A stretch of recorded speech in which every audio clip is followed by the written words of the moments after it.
2005, two brothers hit the road to chase demons and fight monsters. After 15 years, they made television history and built a community of dedicated and lasting fans. I'm Rob Benedict. I played God, a.k.a. Chuck Shirley. And I'm Richard Speight Jr., and I played the Archangel Gabriel, a.k.a. the Trickster, a.k.a. Loki. And in later years, I stepped behind the camera to direct a bunch of episodes. And though we've been involved with the series for years and multiple seasons, we never sat down and watched the entire show. Until now. Rob and I are going episode by episode, watching each and every one. And we're diving in with the folks who made the show to bring you an insider's point of view and some great behind-the-scenes stories from the writers, producers, crew, and actors. And along the road, we're becoming fans. We've heard you saying it for years, and we finally get what all the excitement is about. We'll definitely be hitting on some spoilers, so you better be watching with us or look out. This show holds up after all this time and deserves to be watched and rewatched. Thank you for joining our journey and listening to Supernatural Then and Now.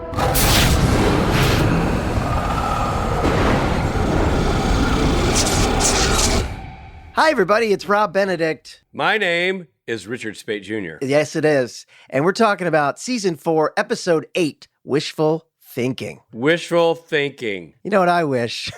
I do, and you know what? I'm not going to burn in hell right now. I'm going to stay right here. So your wish is not granted. Damn it. Okay, we polled our members on Patreon, and they chose... Whoa. You did what with your members? We took a poll on Patreon. Let's keep it classy, Robbie. This is a family show. We took a poll to our members on Patreon, and they chose this episode, Wishful Thinking, for us to review during a live stream. Hey. So believe it or not, we're actually live right now for a special group of people. So any mistakes we made, they're seeing it all, warts and all. Yeah, man. There's warts and all, everything. Everything about the poll. You're going to know everything about the poll. Yep. Rob's polling procedures are going to be demonstrated for all to behold and write about later in song and poetry. But hey, you know what I wish? What? I wish we'd get into the summary of this episode. Well, why don't you just do that off-the-top summary that you're so famous for? All right. Are you ready? We're live, everybody. What? Oh, no. Here we go. Sam and Dean head to Concrete, Washington. That's not a place. Is that a place? Yeah, Washington. It's right above Oregon. Oh. To investigate a haunting at a women's fitness facility. Dean... Why is it in quotes? Why is haunting in quotes? Well, because it's not really haunting. Real? It's just a dude who's made himself invisible. I think that's why. But Sam and Dean head to Concrete, Washington to investigate a haunting at a women's fitness facility.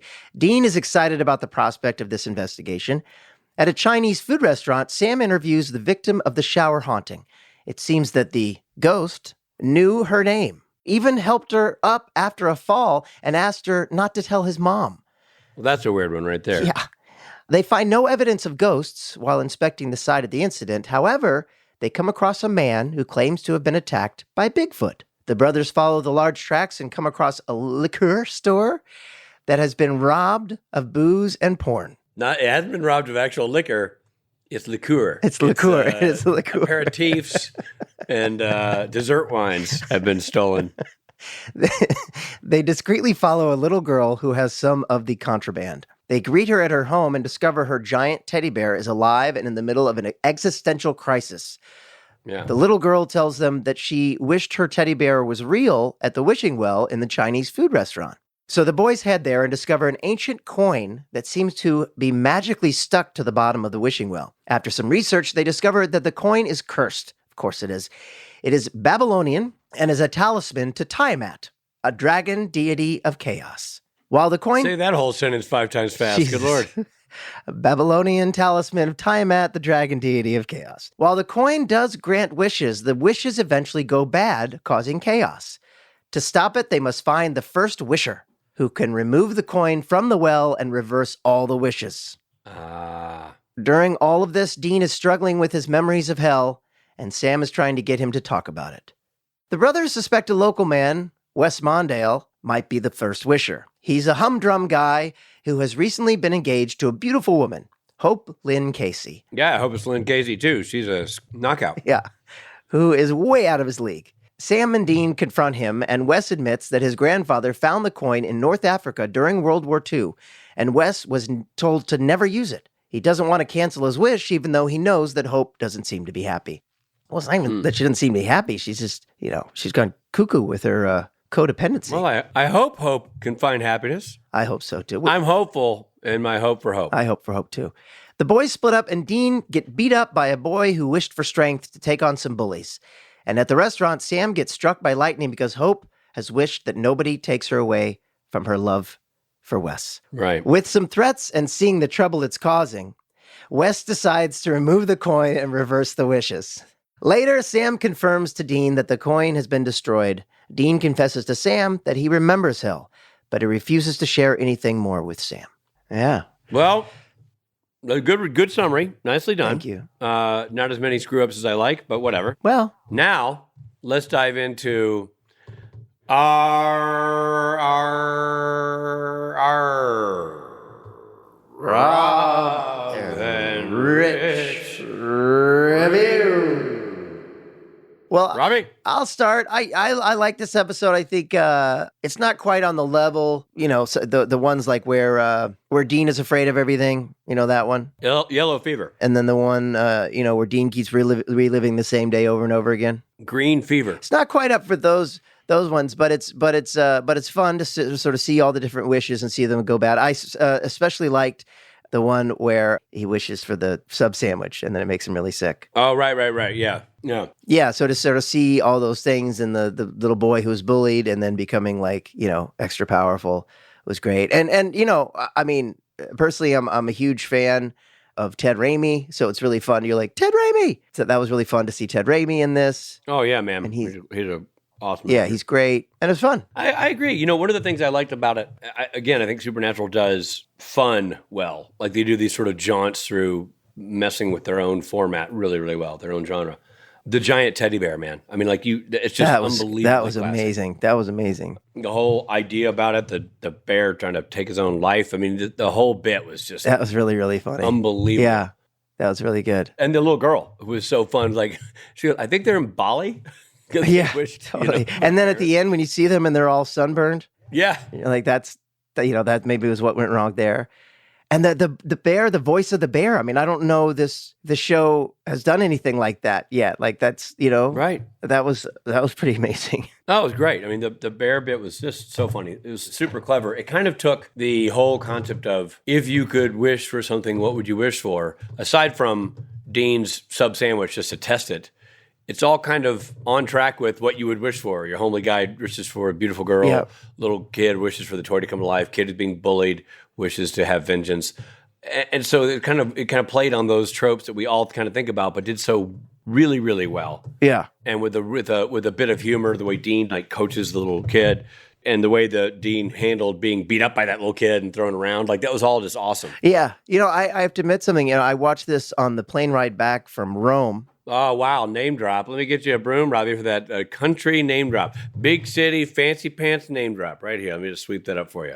Excuse me. You made a mess in the first class cabin of Rome. I forgot that you were... Let me just clean it up before you. I forgot you were fluent in Italian now. Mi dispiace. So, honestly, I really did like that. I thought the bear was really, really clever. And like you said, just seeing what everyone was wishing for was pretty realistic. Wait, what does it have to do with watching it on a plane? I thought you were going to say you hit turbulence and missed Act 3 or something. No, I just said I was so tired. It was kind of had to come back to me. Oh, the partying and the life and the vino. I get it. Grazie. Yes, I'll have a fourth glass.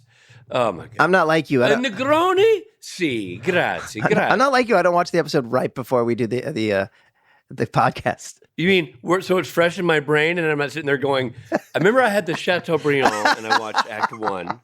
And then I took a 3-hour nap and I woke up and I thought, Jeffrey said there was some cognac. So I flagged him down. And then I'm like, who's this woman? And why is she striking Sam down? The other part of the episode I thought was really interesting was that we got to just the overall arc of the show is something I'm fascinated about. We have these really fun episodes, but then sort of, above that, there's an overall arc that's going on, and there are secrets that both the boys have from each other right now. Secrets are important. And, well, I think it's important that the boys be telling the truth to each other, and Sam kind of has his little secret about his, super powers, and Dean has his secret in terms of what happened in hell, which we really don't know, but it's giving him odd flashbacks.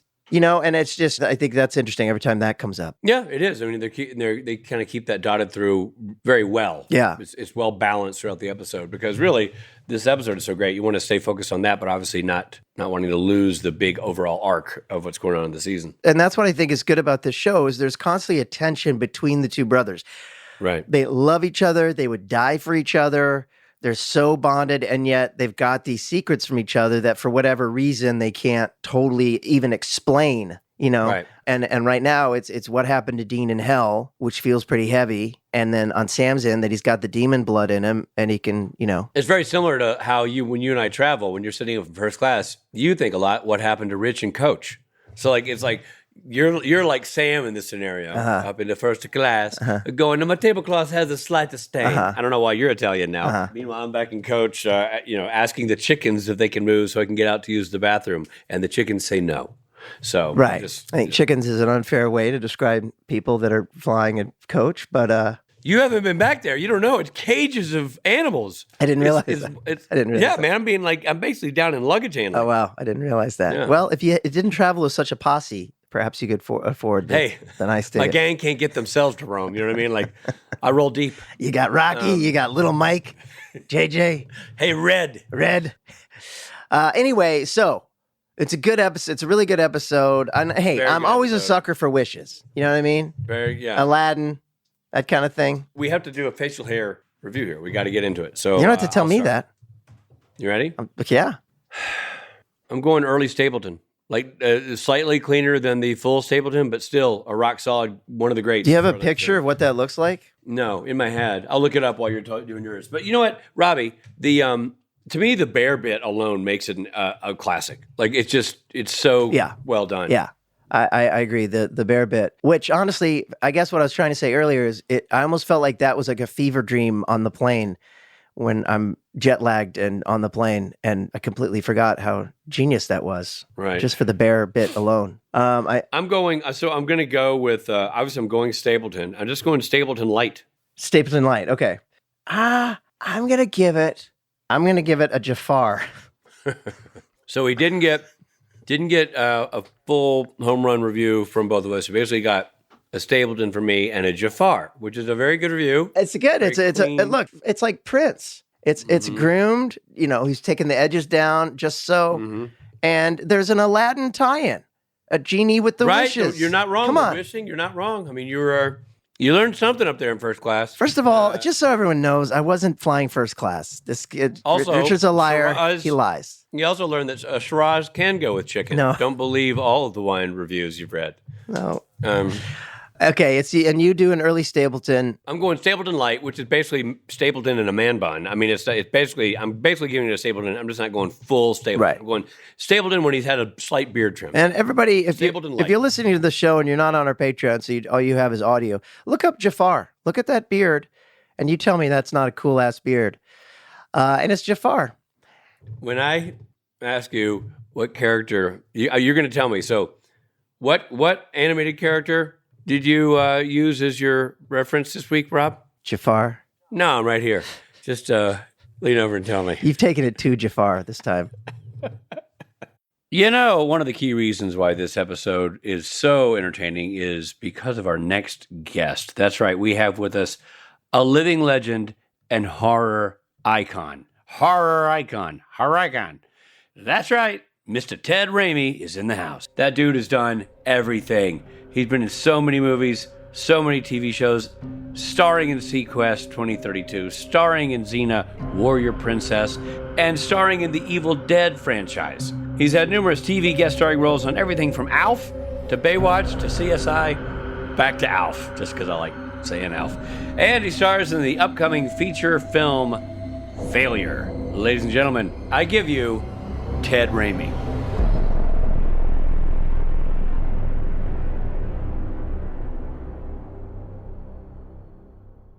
All right, we're joined by Ted Raimi here. Ted, thanks so much for doing this. It's great to talk to you. You too. Thanks for having me on your show. Absolutely. So, were you aware of the series before you got this role in this episode? Sure. It was one of the most popular series on television at the time I got it. Right. So yes, I certainly was. It was very visible. It was in all the trades. It was talked about through Right. fans talked about it. And in those nascent days of Twitter, it was really quite a thing. Yeah. Here's a question for you, because you were already a name when you were doing this show. Was this a phone call from somebody, or is this something you actually ended up putting yourself up for? A phone call. I had a hunch. I actually was a fan of the show. I just randomly emailed Eric Kripke because I said, hey, this is a great show. You did a really good job. And I had met Eric maybe once or twice briefly, but I'm always the kind of person that tells anybody if they're doing a good job, because I always like it if someone does it to me. And that includes everything from TV shows all the way to breakfast cereals. I send emails to companies to go, good cereal. That's awesome. Like, that's a delicious friggin' granola. Like, you did great. And you'd be surprised how little praise the most successful things, people, objects in our lives get, and how grateful they are. I know I am. So that's why I do it. I am currently in the state of Michigan and near Detroit, and there's a booze company. There's so many liquor companies in Michigan, and every one that I like, I'll just say, you guys are awesome. And I'll write them an email, and I'm like, this is really good. And one guy, it was one of the best vodkas I've ever had in my life. One guy wrote me a personal letter back. Like, he just sent a letter in the mail going, thank you. And that's fantastic. So anyway, getting back to Supernatural, so I emailed Eric and said, hey, great job with the show. That's amazing. And then Eric said, why don't you come in and talk to me for a minute and say hello? I said, okay. I can't remember what lot he was on. It might have been Universal, or I think it was Universal. Maybe Paramount. I don't remember. Anyway, but I went on there. I had a chat with him just to see how he was and stuff. And he said, we should put you on this thing. I said, okay, sure. 4 days later, he goes, okay, I got an idea. Oh my God. Somebody has this bit. And so, come and do the show. And so that's how that was. That's awesome. I love those stories. The Hollywood kismet. Yeah, it was a little Hollywood kismet, but it was less schmoozing and begging. No, not at all. Yeah, I was just, it landed in my lap. That's a great thing about Eric too. Like, Eric's a fan as well, and boy, is he ever. Yeah, and that's why it's fun, to work with him. He's got a lot of great enthusiasm for the show, and he created a show that was, I think part of the success of Supernatural, and it's a phenomenon, of course, is that because he's a fan of the genre, and because he's kind of maybe a little nerdy about the genre, even though he's quite an efficient and tough producer, he made a show that was fan friendly already, but also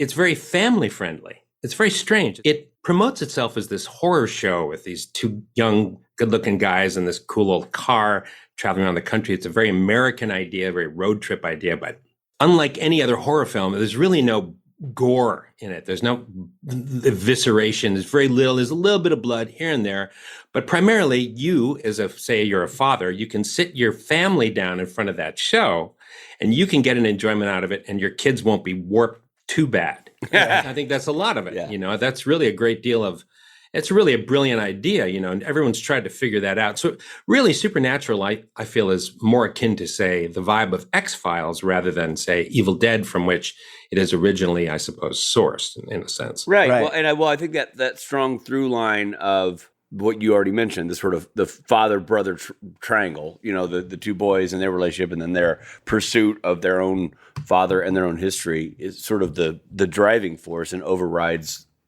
anything that would be considered gory, so to speak. Yeah, I think so too. Anyway, it was so I went there. I went up to Vancouver, Canada, and shot it, and I had a lovely time on it. I remember, the costume fitting, and the costumers were had some great ones for me, and it was almost at first too cool. Like, I looked like kind of, they have me fitted clothes, and they. She's a great costumer. I cannot recall the lady's name. She's a very talented gal, but I suggested it look even worse than that they had given me. So they gave me this ugly form-fitting jacket, this beige thing that clearly looked like I'd bought it at a Salvation Army, and pants to match. And, so it was a really great costume for that character. I think his name was Wes. I remember. Wes, yeah. Had you worked with Bob Singer before, or had any connection with him? No, he was great. I was my one great regret on that show is that I never got to work with him again, because he was so good with actors and he was so efficient on set. But all TV directors have to be, It is the most common malady for brand new directors who get a TV show or on a rotation for the first few episodes. They want to prove themselves, as we all do in a new job. You want to show how good you are. So every time these new directors would come in, he's not one of them, but it's just a side story, but a new director would come in and they want to be, Fellini. And they want to be Scorsese. They want to do, okay, I got a great idea for this first shot of this show. They're coming in on season 5 or something.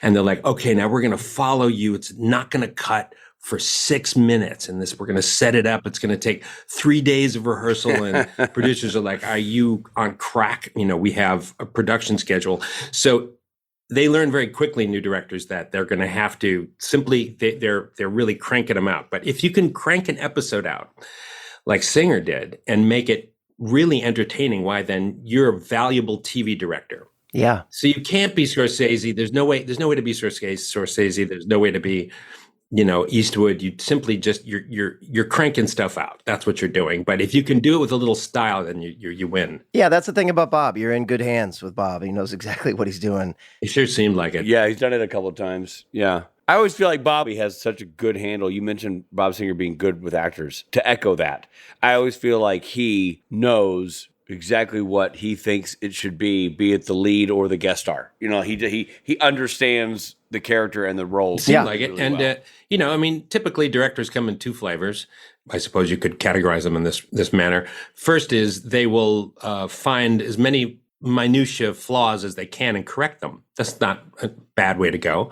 And the other is say nothing unless something goes horribly wrong. In this case, Bob was the latter. And so at first I was trying to get used to it because I was a little nervous to be up there. I'd seen the show a bunch. I was a fan myself, which is unusual. Typically, I'm not fans of shows that I go on as an actor. And so I was a little bit nervous. I wanted to make sure I got it right. And he was my kind of a director. Yeah. And then what about Jensen and Jerry? Did you meet them before you got to set, or did you meet them sort of on your first day of work? First day of work. I just arrived and they were there. Yeah. Nice boys, both of them. They really went out of their way to make guest stars feel welcome. And that is something you probably have heard from other guest stars you may have interviewed. But what you may not have heard is that how difficult it is when you are a TV star, which I have been in 2 different shows before, to take the time to do that. Now, while it seems like maybe a snotty thing I just said, like, oh my God, what a jerk. You mean you don't welcome actors? Well, of course we do. It's just that the schedule is so fast and you have so many new lines if you're a regular on a show that to do that, to focus on the production, to make sure you're doing it right, and to also be gracious to your guests is quite a difficult thing to juggle. And those guys did it just great. So I was very lucky. Yeah. Yeah. Honestly, we always say that it's kind of the secret of that set. I think they were so incredibly gracious and make you feel comfortable, and and you wind up with great guest stars and doing such good work. Yeah. So you're on set, you've met the boys, and you're playing Wes. Did you think about like the backstory with Wes? He has this whole thing with this woman Hope that he's known since high school. Sure. It was an easy thing to figure out. I've played lots of those kinds of characters when. That was sort of the last time in my career where I did that sort of stuff. I was getting a little too old to play that sort of stuff. Right. What happens in your life as an actor is you start out, you try to pull what you can from your experiences, of course, and you bring them to the screen or stage. That's how it works, obviously. But you can change. Mm-hmm. People change, as I changed. So the last 6-7 years I've been playing these rather dreadful psychopaths and twisted people, so Wesley was kind of the last one of those kind of characters I played, and that was nice. I think for a middle-aged man who has nothing in a small town to finally get the town beauty is I think everybody can imagine that, and we all probably know a few like that. So sure. One shake your head, you go, how the hell did that guy do that? Yeah And vice versa too, of course. There's always a few ugly duckling gals who married up. Yeah. Well, you do it so well. It's it's obviously it's something you've done before, but it's thank you. Like I said, it's on the show. It really just brought it up a notch. It brought the whole episode up a notch. Oh, thank you. I really appreciate that. I also love the script was great. Yeah. And I'm a big fan of classical literature and theater, and I really couldn't avoid seeing the similarities between one of the oldest tales in the book told by every single culture. Indeed, every single culture doesn't miss one of them. Sometimes a tale will miss a few cultures here and there, and you go, where'd that one come from? But you can trace this, of course, all the way back to written anyway to the Greeks with King Midas and the king with the insatiable appetite who finally ate himself. And there's in England, there's the monkey's paw. And in the Middle East, there's the genie tale and the original tale of that. The genie, you get unlimited wishes. It's not just 3, but those wishes eventually lead to a terrible downfall in every one of those stories. So this is a classic, be careful what you wish for, as we say here in America and England, or you just might get it. Yeah. Which I loved, which I thought was good. Yeah. And one of the things that the episode was interesting about it is the balance of the story. Yeah, it's great humor in this one. Boy, that was really fun to do for that regard. Although we'd had a little life meets art meets life, I guess. And that is, in the episode, if I recall right, I think Jared Padalecki's character gets violently ill from eating the food, right? I think he does. Right, Jensen does. Jensen does. Yeah. But on one of the mornings, Jared, not Jensen, but Jared came in and he looked terrible. He looked awful. Everyone asked him what was wrong. He said, well, my fridge in my house wasn't sure if it was working, and I found a ham sandwich and I ate it. And now I don't feel good. And he had to stop twice during shooting. Oh, for God's sake. Because he had food poisoning from his sandwich that he had eaten. And he went to the trailer and threw up a few times before we shot. No way. So I thought, my God, it really happens sometimes where, art does hit life.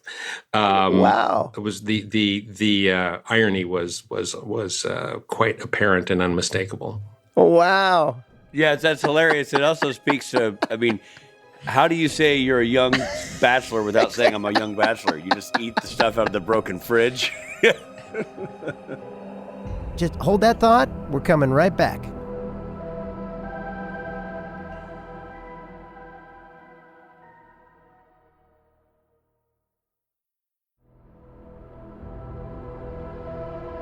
Hey, everybody. Thanks for listening. And now back to the episode.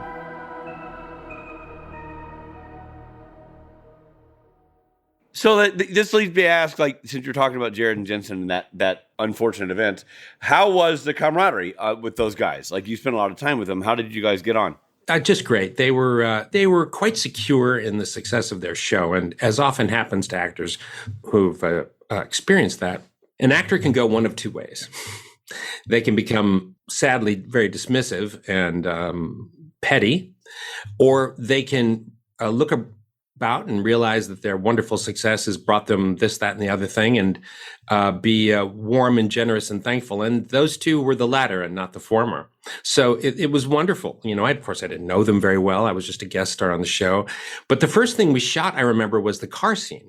So we hopped in that, I think it's an old Chevy, if I'm not mistaken, and we had an Impala. We got in the back of the thing. I wasn't ready for that scene because they had changed the order the night before. I was supposed to shoot the stuff with that very nice young gal who played my girlfriend, but we didn't do that. We actually shot the car stuff first, and I wasn't ready with the lines because I couldn't learn. I got the script rather late, and I wasn't prepared as I'd like to be. So I actually had a moment in the back seat to look over the lines while we were getting in position, and then I was fine. But I was a little concerned at first, but it all turned out fine. Yeah, I think it's one of the things that people who don't know the backstory of how TV is made, how the sausage is produced, don't realize how quickly those curveballs can be thrown, and they can be. Oh, yeah. I do remember, too, when we were in that car shooting back and forth there.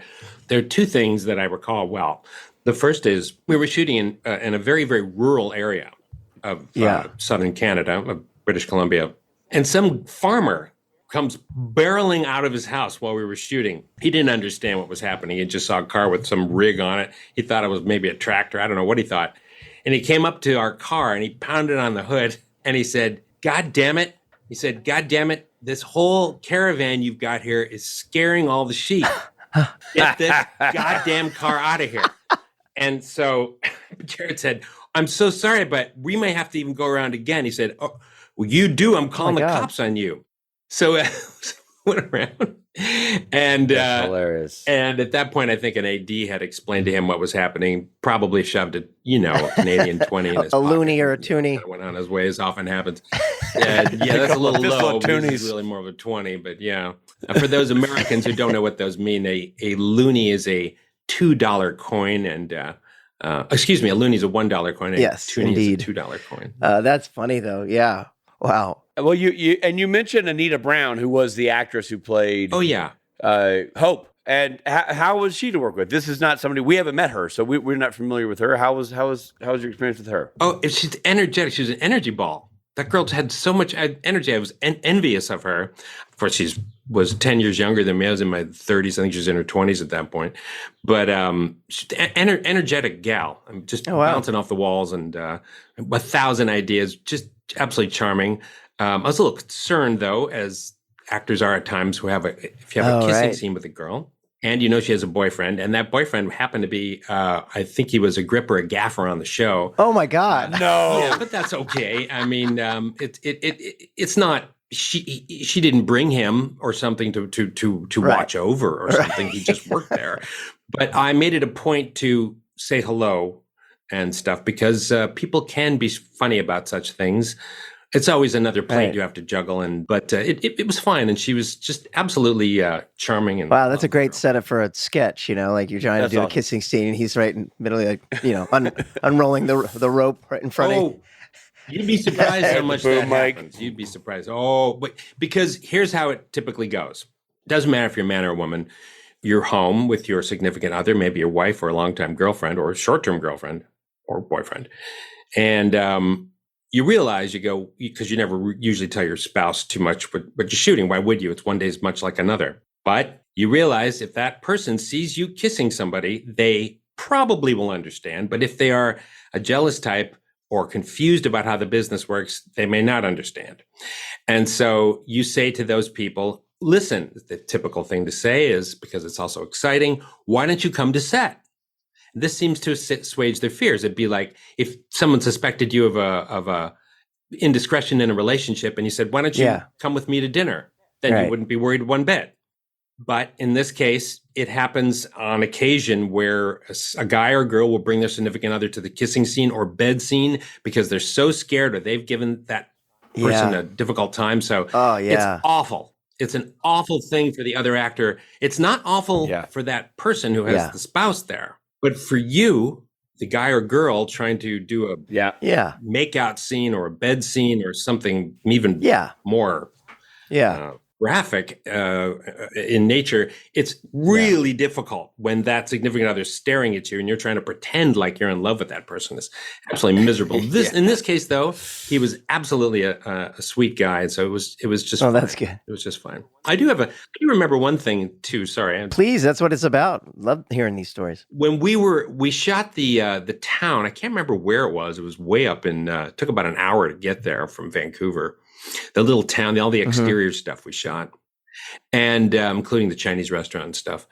These are the nascent days of cell phones. Hardly anybody had them in 2012. They were just starting, to go around, but almost none of them had cameras. So I would bring my digital camera everywhere, whenever I'm on set, and I like to take a lot of pictures.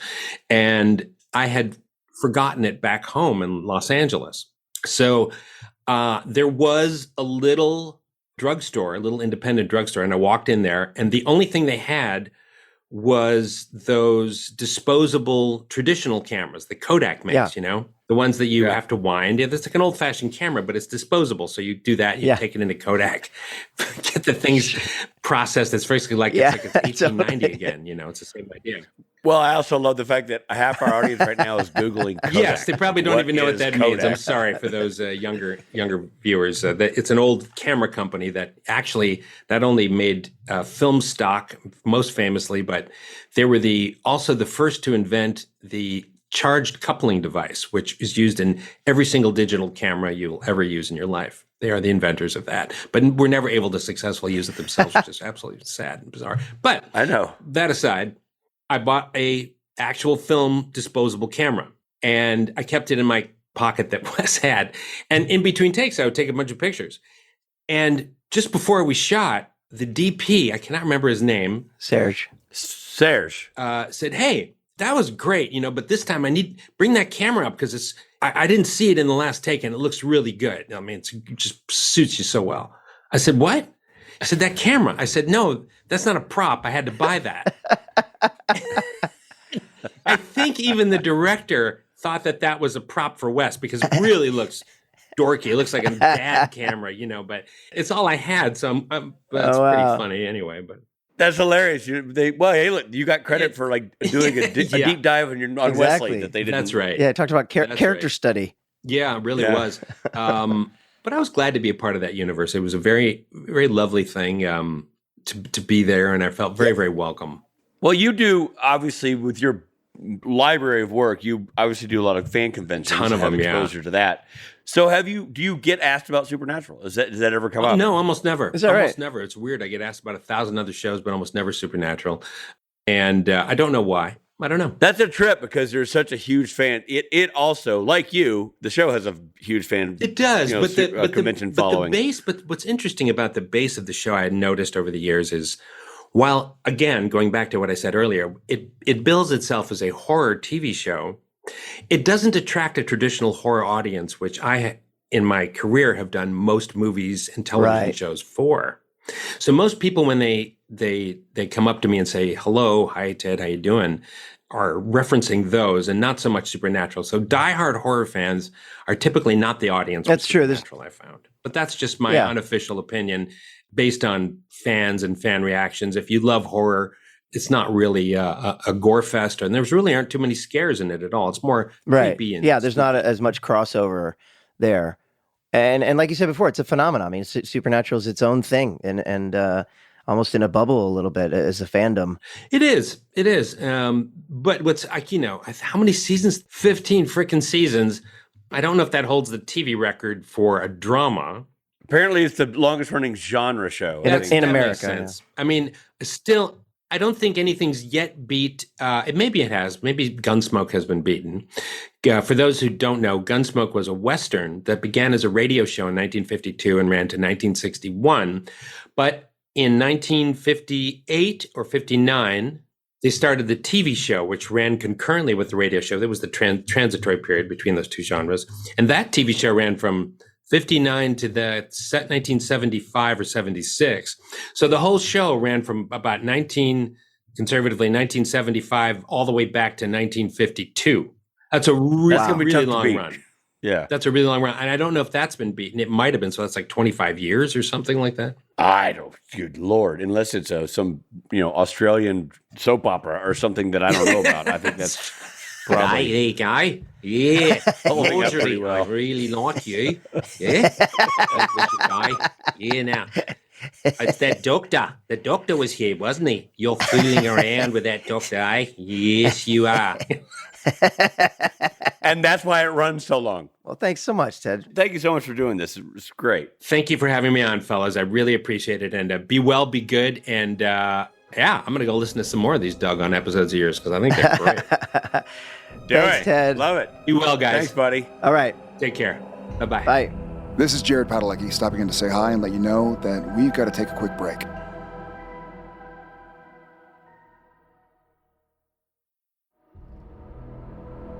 Thank you for supporting Supernatural then and now.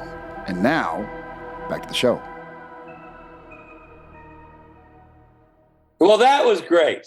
That was great. I would say stupendous. I think stupendous is probably the word. I was digging for a word, and then you said stupendous, and I'm like, well, yeah, that's it. Well, I was thinking how you're stupid, and then made me think of the word stupendous. And you're like, he's stupid. Can we end this? Wait, stupendous. Well, it's great episode, and great having Mr.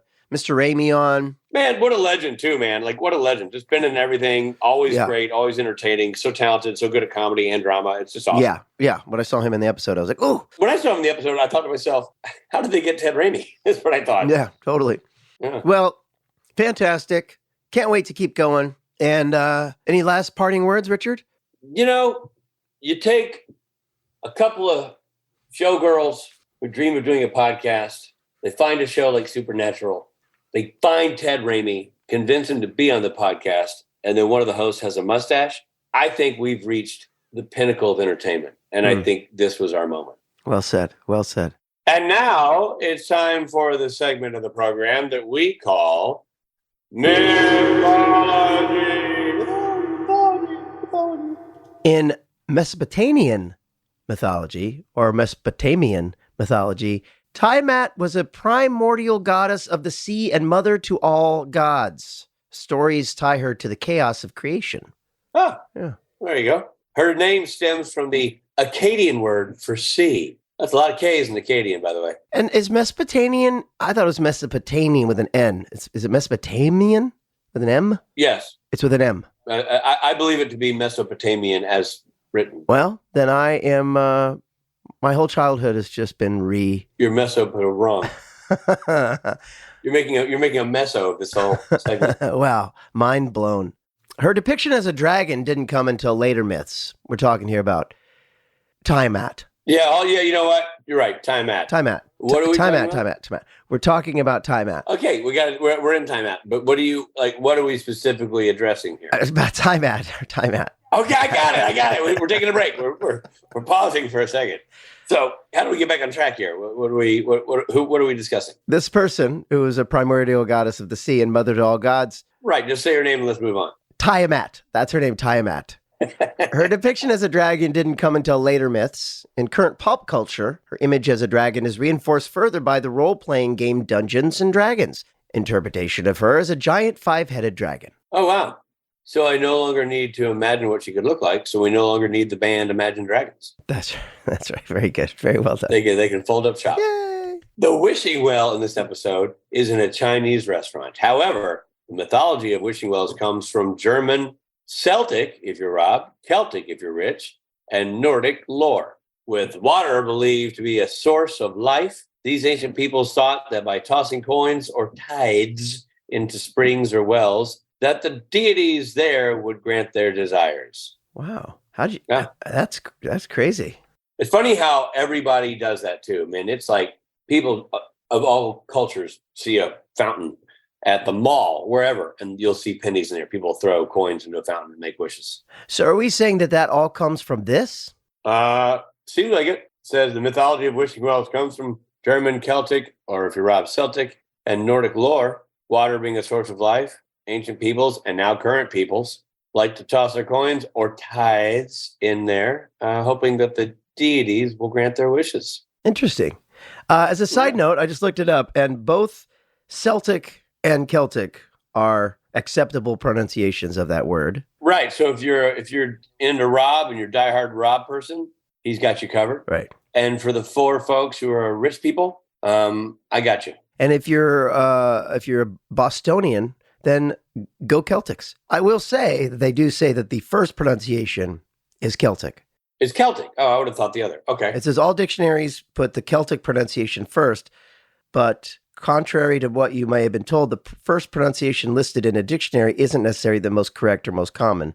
All right. Right. So don't get cocky, dictionary people. Exactly. Hey, Webster, you know what? Stand down. You're not always right. The frick down. All right. So on to fun facts. What's that, Rob? Oh, it's the Fun Fact Mobile. It's coming to us. Wow, I didn't realize we're parking our station. We've gone mobile. Fun fact. The name of the lottery winner seen in the Concrete News Daily newspaper headline, George Newman, is a reference to and picture of Supernatural set decorator George Newman. The article is credited to Chris Cooper, who was the show's prop master. Little trivia, George Newman, who's a great guy, has a son named Frank. We always bond over the fact that we both have sons named Frank. So he was a great guy, and he is a great guy. Still is a great guy. I don't know, he could have taken a sharp turn since I saw him last. Dean's Health Inspector badge has the name John McCarthy on it. John McCarthy was an assistant director on Supernatural, better known as Johnny Mac. Ah. The name on Sam's Health Inspector badge is Adrian Diepold, also an assistant director on the show. Remember Adrian? I remember him. Yeah. Wow. That's funny. They have a lot of props out to our crew in this episode. That's nice. When you say John McCarthy, I'm like, huh? Who was that? And then you say Johnny Mac. I'm like, oh, yeah, Johnny Mac. It always takes me a second. Like, John McCarthy? Yeah. Aye, Captain. Oh, wait, Johnny Mac. Yeah, right. Yeah. That's funny. The porn magazine that is left remaining at the ransacked liquor store is called Backside. This is the same magazine title that Sam got Dean for Christmas in the A Very Supernatural Christmas episode. Directed by J. Miller Tobin. And by the way, Rob, Adrian, the AD that is referenced in the FBI badge, I knew that guy. He was great during my episodes. I had so much time off because of weather. Like I would be sitting in my trailer for 9 hours. He would bring stacks of DVDs for me to watch back in the day when that was a thing. No way. We all had DVD players in those trailers. No way. And I would sit and just watch movies in a loop because there was nothing for me to do. Wow. Just porn, just a nonstop porn in your trailer. That was before we had easy access to that kind of thing, Bobo. Well, back in the day, absolutely. if you wanted to watch porn, you'd watch it on DVD. You'd literally have to go to Rob's house.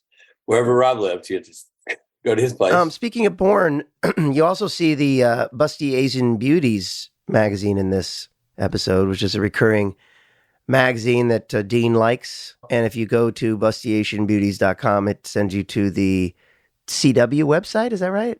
Something like Yeah. Like you've never tried. that. While interviewing the woman from the fitness club, Sam says he's writing a book called Supernatural. This is a reference to the 2008 TV series Supernatural. Never heard of it. I thought that was kind of cool, kind of funny, fun. And maybe a foreshadowing to the character Chuck Shirley we're about to meet. I know you're excited about that coming up here. And I'm so excited. Unfortunately, I won't be here for those episodes. I have a thing, but it's going to be great. The movie playing on Wes's TV is the swashbuckling movie Captain Blood, starring Errol Flynn. Well, those are all great fun facts.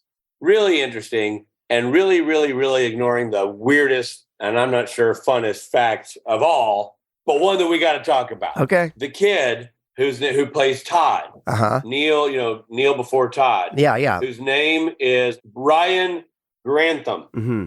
That's the actor who plays Todd. Cute little Todd who flips the car over and is being bullied. Yeah. Played by an actor named Ryan Grantham. Right. Who had a great career, was in Diary of a Wimpy Kid, and played Rodney in that movie, and also was in Riverdale. Yeah. Killed his mother. Oh, my God. In a very supernatural-esque kind of sequence, he killed his mom, shot her in the back of the head while she was playing piano. Jeez Louise. And then repositioned her body and put candles around her and a rosary around her neck, and then set out to go track down and kill Justin Trudeau, the Prime Minister of Canada. Yeah, so that's just bananas. Is he now in jail? He's in jail. He was convicted. He was 24 when he did this. Wow. He was convicted, and then he received a life sentence, but is eligible for parole in 14 years, which a lot of people felt was mighty light. That's not a lot of time for killing one's mother. No, you would think that would be the cold-blooded killing would merit a stronger punishment. Look at this. He even filmed the gruesome scene after he had pulled the trigger. Oh, that is grim. Clearly showing no remorse for his actions. This is all from a news post that we looked up when we realized this is the case for this episode. I credit this to a site called Crime News. But anyway, it's in the police record. This kid is serving time in a Canadian prison for shooting his mom in the back of the head. He obviously had psychiatric issues. And they also, in this article, blame weed consumption, which really chaps Rob's hide. But a lot going on here. I know this is not a fun fact, but honestly, pretty massive piece of information about this prominent actor in this episode that I thought was probably worth mentioning because it's crazy.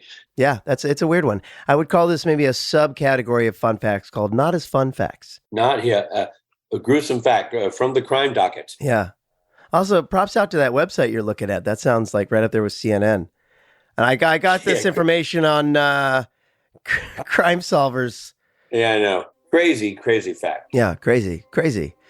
Well, this episode of Supernatural features Jared Padalecki as Sam Winchester, Jensen Ackles as Dean Winchester. Guest stars include Ted Raimi, Anita Brown, Nicole Leduc, Ryan Grantham, and Callum Worthy. Wishful Thinking was written by Ben Edlund, with story by Ben Edlund and Lou Bolo, directed by Robert Singer. Did we talk about the fact that Lou Bolo did the story again? Yeah, I noticed it on the credits. It's crazy, That's right? That's the second story that Lou Bolo has come up with. Yeah, Lou was doing a lot. He wasn't just doing the stunts. That's the second story in 4 seasons that he came up with. I honestly, I keep picturing him on set going, when the writers may be there going like, hey, here's an idea. It's a great idea, though. Yeah, it's a great idea. Okay. Yeah. Good old Lou. Editing by Anthony Pinker. Music by Christopher Leonards. Executive produced by Eric Kripke and Robert Singer. The original broadcast of this episode featured the song Friday Night by Hal Friendlich Overdrive. This episode originally aired on November 6th, 2008.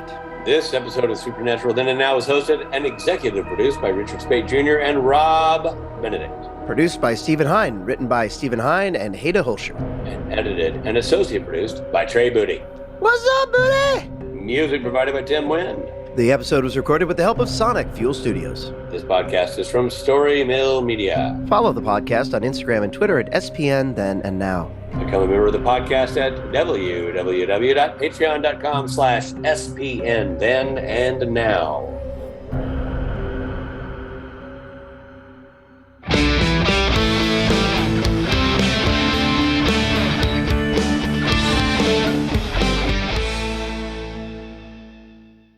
I actually love Australia. I secretly, I'm actually an Aussieophile. I really want to go there really, really bad. Have you never been?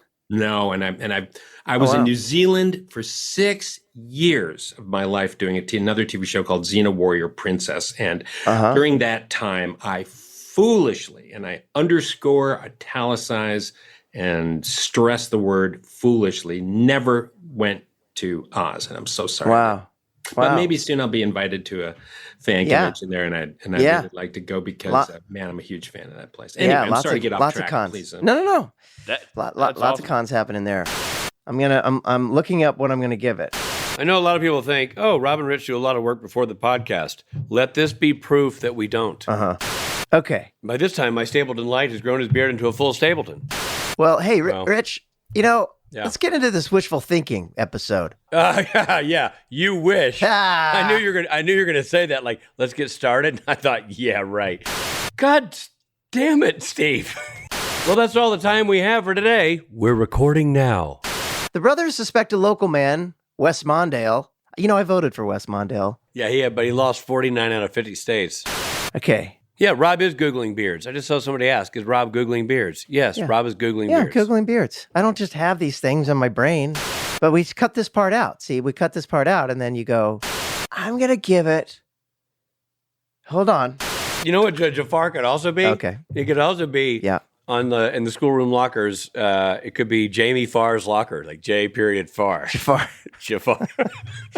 It's those current references that all the kids get. That's why they keep coming back for listens. They come back. Mom, another Jamie Farr reference. Jamie Farr, who played Klinger on the 1980 show MASH. You know that old adage, let's eat, Grandma, or let's eat, Grandma. Grammar matters. Story Mill Media.